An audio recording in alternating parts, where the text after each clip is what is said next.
Hello everyone, welcome to this video. Today I'm going to show you how to install Node.js in CentOS 7. I will also invite you to check the channel's playlist where you can find a lot of tutorials for different technologies and tools like AWS, Docker, Jenkins, security, and so on.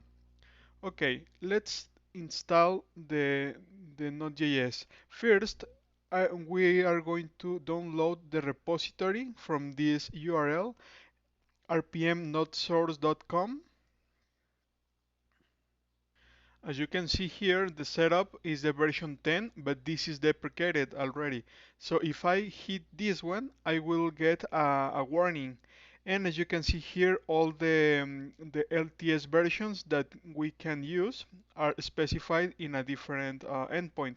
So I'm going to use the 17 version to install the repository. So if I go to etc gem.repos.d and I do this, I will see this one.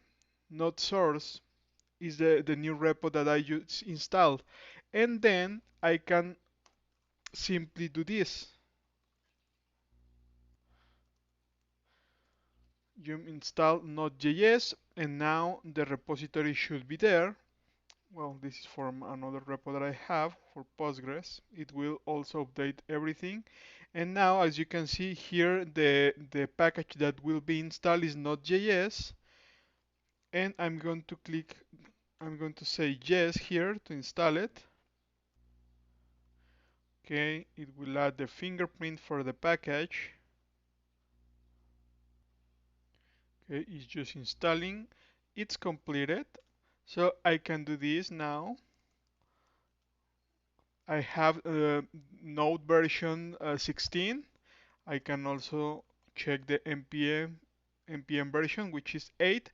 This is the latest or the LTS for this package. So this is how you can install Node.js in your CentOS 7 in order to start your development.